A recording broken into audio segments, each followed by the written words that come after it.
The jungle wasn't silent. It was holding its breath. Under a blood-red sky, Marcus pressed his sword against the raider's throat, heat shimmering off the steel. The man's eyes weren't on the blade. They were locked on the smoking cage behind Marcus. The jungle burned with a low, sick heat. Steam rose from the wreck of the cargo hauler, twisting through the air like ghosts trying to escape. Marcus Reeve wiped the sweat from his brow, his other hand still gripping the Viro sword that hummed faintly in his grasp.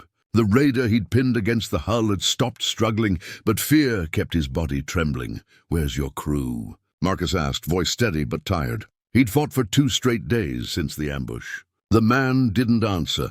His eyes stayed locked on that cage, half buried under metal debris. Every breath came out wet, broken. Marcus followed his gaze. The cage was about 2 meters tall, made of alloy and bone, alien design, reinforced with biotech veins that pulsed faintly under the surface. Cold mist seeped from the seams, evaporating before it touched the ground. A containment lock blinked red. 642. 641. Automatic release pending. What the hell were you hauling? Marcus muttered, raising his wrist scanner.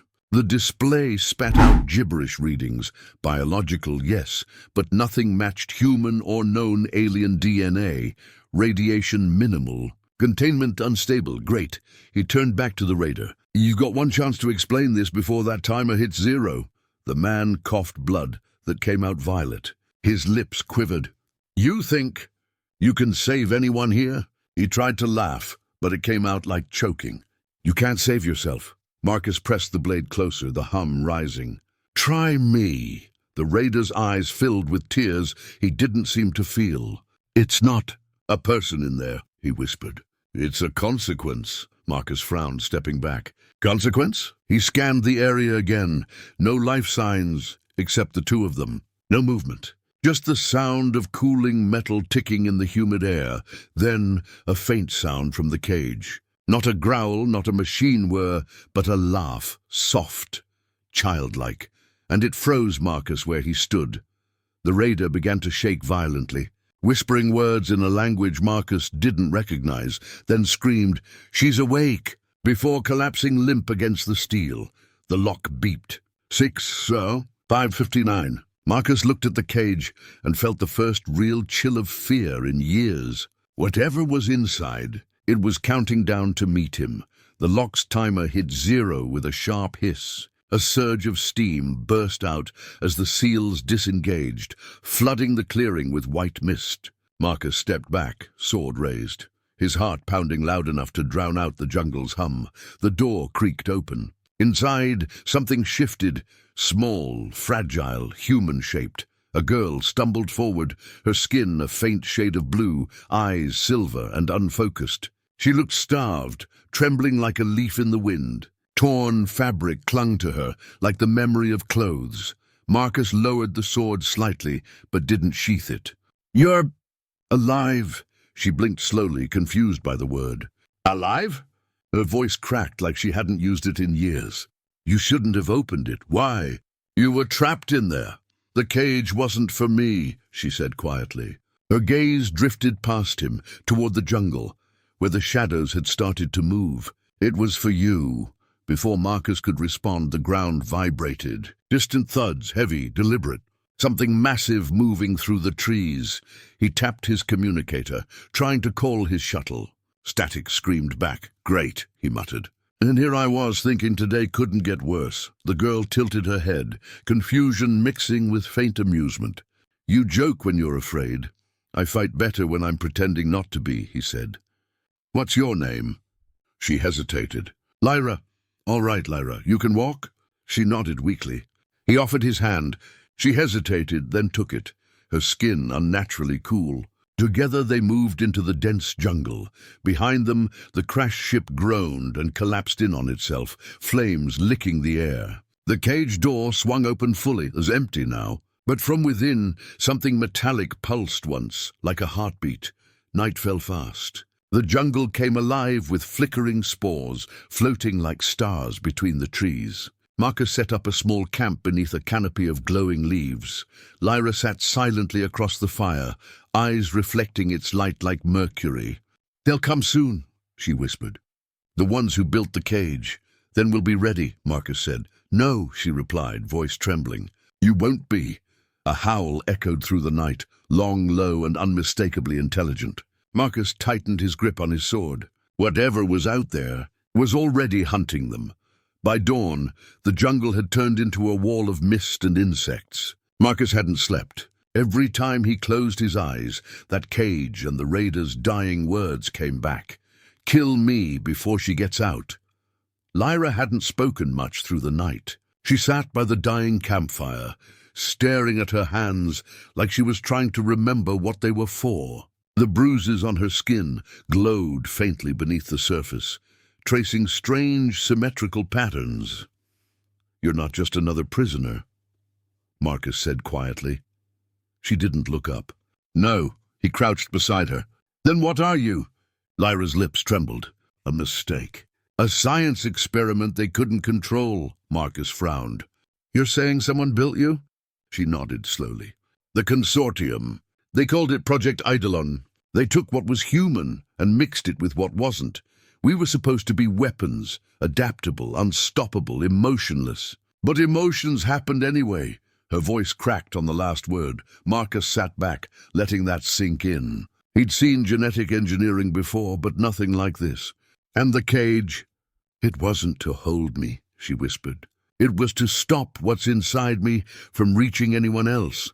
Before he could ask more, his scanner beeped. Multiple life forms closing in, human heat signatures, but moving with unnatural precision. "Hunters," Lyra said, eyes narrowing. Marcus drew his sword. "Let them come." "No," she said. "You don't understand. They're not coming for me. They're coming for what's growing through me." Something in her voice chilled him. He noticed the air around her shift, leaves curling inward, the temperature dropping. Then she gasped, clutching her arms. Black veins spread beneath her blue skin like ink leaking through water. "Lyra!" Marcus caught her as she fell forward, trembling violently. "It's happening!" she cried. "The thing they put inside me, it's waking up." Marcus held her tight, terrified but refusing to let go. "You're not a thing, you hear me? You're still you." Her eyes snapped open, now entirely silver, glowing like liquid metal. She looked at him with both terror and awe. "Then you better run," she whispered. "Because if I don't stop this, nothing else will." A roar ripped through the trees. The ground shuddered, and Marcus realized the hunt had just turned into a war. The first explosion shattered the morning stillness. A flare of light tore through the mist as the jungle convulsed, birds scattering like shards of color. Marcus dragged Lyra behind the wreckage of a fallen pod, shielding her from the shockwave. "They found us," he muttered. Lyra's breathing came in sharp, uneven bursts. The black veins beneath her skin pulsed like molten circuits. "They're not here to capture me anymore," she whispered. "They're here to erase me." Through the smoke, armored hunters advanced, a dozen or more, their visors glowing crimson. Marcus recognized the insignia, the Vane Consortium, the same corporate faction Lyra had mentioned. One of them raised a loudspeaker. "Marcus Reeves, stand down. You're harboring classified property. Step away and we'll extract you safely." "Property?" Marcus barked. "She's a person." Lyra gripped his sleeve, shaking her head. "They'll kill you too. They always do. Not while I'm still breathing." He pressed a button on his gauntlet. A decoy signal flared to the west, drawing some of the hunters away. But a few stayed, moving closer. The air thickened with the buzz of drone wings. Metallic orbs hovered overhead, scanning for movement. Marcus slashed one out of the air, its sparks lighting his face. "Run!" he yelled. Lyra tried, but pain slammed through her body. Her scream wasn't human anymore, a deep, resonant echo that vibrated through the ground. Her silver eyes flooded black. Her back arched, bones cracking as something inside fought to escape. Marcus froze. "Lyra!" She looked up at him, terrified. "It's too late." Her transformation tore through her like lightning, flesh reshaping, veins turning to light, claws slicing through her palms. The air burned cold around her as she stood, trembling and monstrous. The hunters opened fire. Bolts of plasma ripped through the clearing. Lyra moved like a storm given shape, fast, furious, unstoppable. She struck with blinding precision, each blow fueled by pain, not rage. Marcus watched, horrified and awed. She was killing to protect him, and hating herself with every strike. When the battle ended, silence returned, broken only by her ragged breathing. Lyra stood among the bodies, trembling, blood streaking her arms. Her voice came out small, broken. "I told you not to open the cage." Marcus stepped closer, lowering his sword.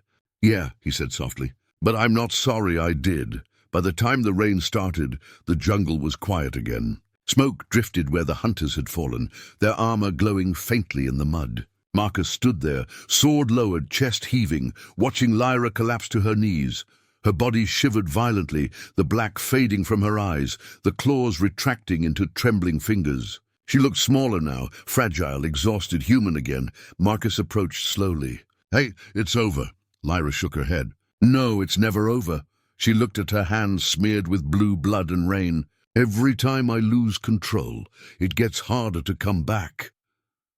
"You came back this time," he said softly. "That's what matters." She gave a hollow laugh. "For how long? Next time I might not stop." He crouched in front of her, ignoring the pain in his leg. "Then I'll be there to remind you who you are." Something in her eyes flickered. Fear, hope, and disbelief tangled together. "You can't save me, Marcus. Maybe not. But I can stand with you." Lightning cracked overhead, lighting her face for a heartbeat, both beautiful and haunted.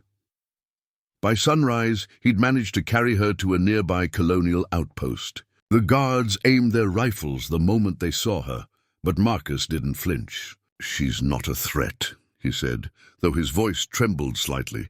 "She needs help." The medical officers hesitated but obeyed his authority. They took her inside, behind glass and locked doors. Marcus watched through the barrier as they treated her wounds, his reflection overlapping hers, two prisoners of circumstance. Hours later, an administrator arrived, thin smile carved into his face. "She's being transferred," he said. "Research division. That's protocol." Marcus stepped forward. "She's not a specimen. She's a person." The man's eyes narrowed. "Then let's hope she stays that way." That night, Lyra woke briefly. Sedatives dulled her voice, but not her words. "You opened the cage once," she whispered through the glass. "Don't do it again. Let me face this." Marcus pressed his palm against the barrier, heart breaking quietly. "I'll visit. Every day if I can," she smiled faintly. "Then maybe I won't forget who I am." As dawn bled into the horizon, a siren wailed outside. Another ship had landed. Technicians whispered about a new cage, heavier, colder, and humming with life. Marcus turned toward the hangar, hand tightening on his sword. He sighed. Guess some cages never learn, and walked toward the light.